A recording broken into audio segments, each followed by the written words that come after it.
Time to kitbash a new Warhammer 40k army. Pause it if you want to know the specifics, otherwise I'm going to crack on with our first corrupted Imperial.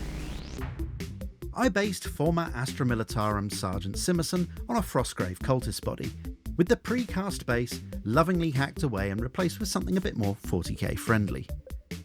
Simerson is blessed in the head department, having grown a second one.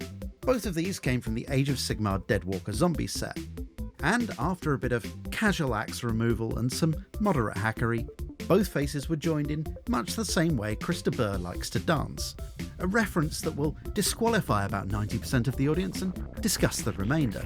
By the way, I'm Chris, this is Offbeat Builds, and I promise I won't be making any more references to 1980s soft rock ballads. Anyway, 2 heads and no neck isn't where it's at, so that was remedied with a bit of green stuff before the heads were encouraged into place and the neck bloat trimmed away. When Simerson's second head was birthed, the Imperium did Imperium things. For this bit of storytelling, I employed some model ship rigging cord and my non-existent knot tying skills to fashion something akin to a noose, and secured the knot with some extra thin CA glue to compensate for my lack of said skills.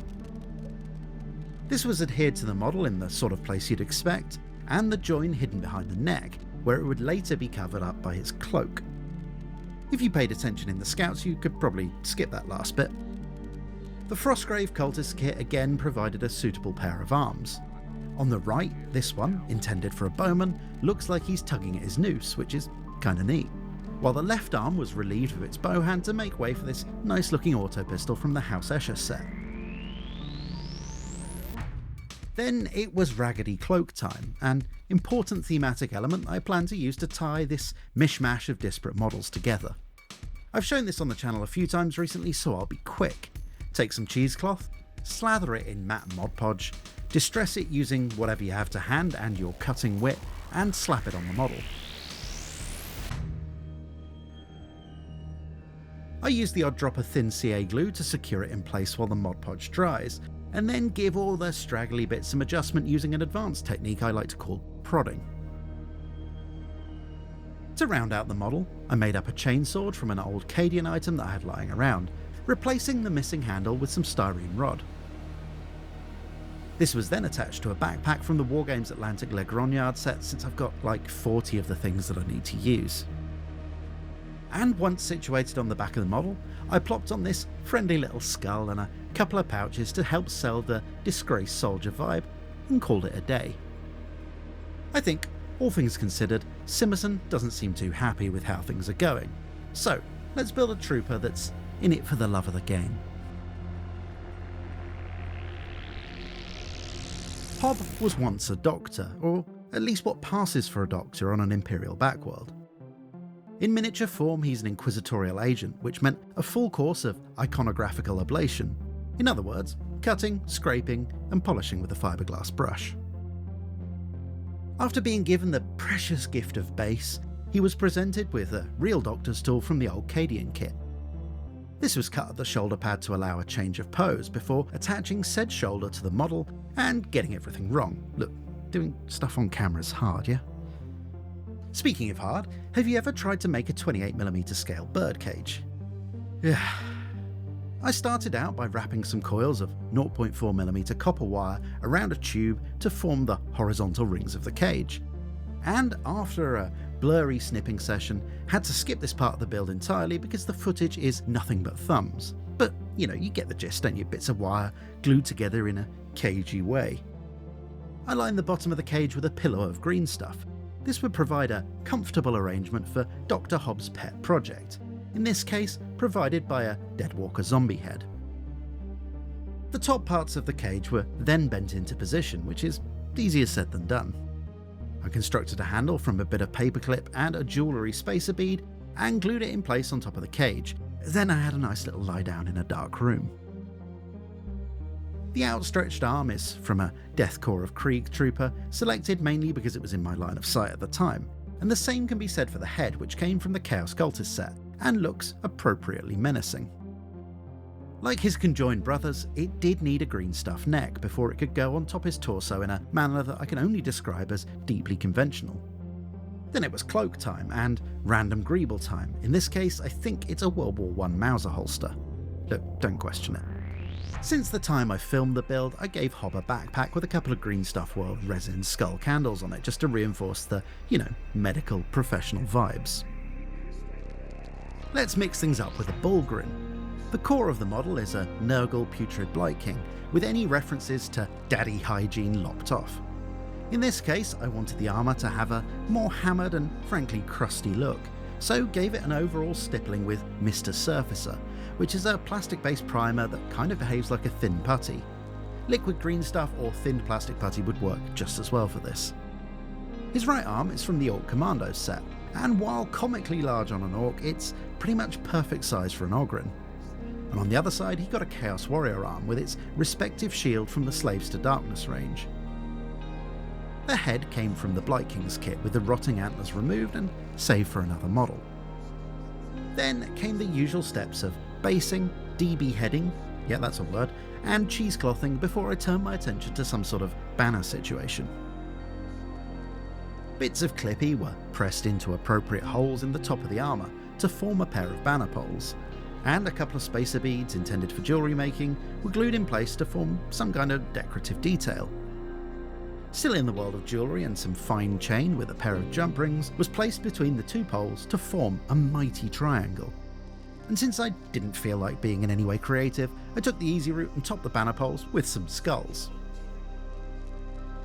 Wormwood and his two pals were probably the easiest kitbashers of the lot for the project, and they have the added benefit of not taking a single design cue from the official Bullgrin models.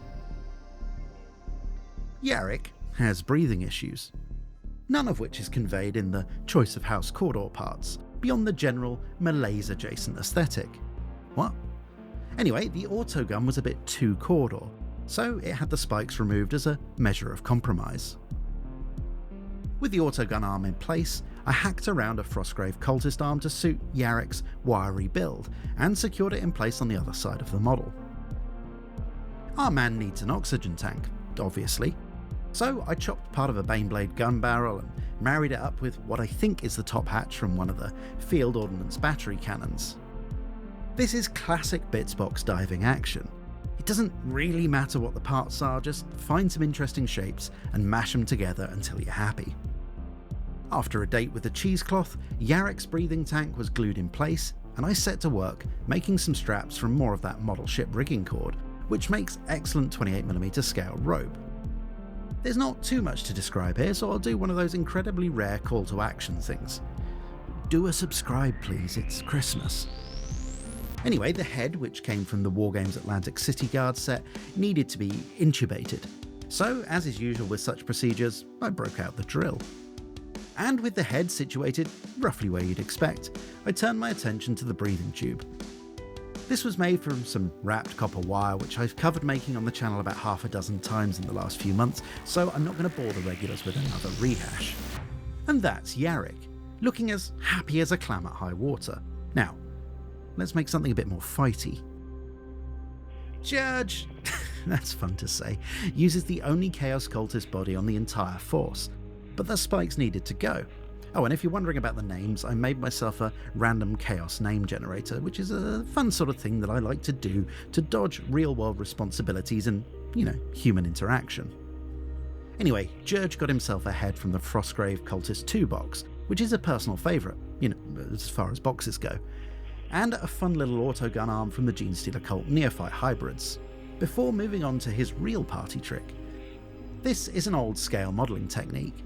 Take some 0.4mm jewellery wire, wrap it around some kind of post and clamp the loose ends in the chuck of a drill.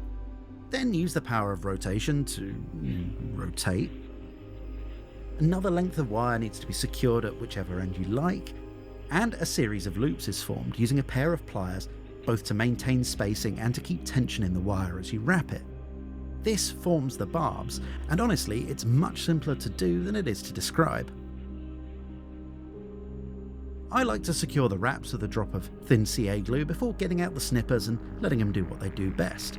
And if you want to see more tips and techniques like this, Plastic Surgery, an ever-expanding guide, is a handy reference covering all sorts of techniques and tips from these videos.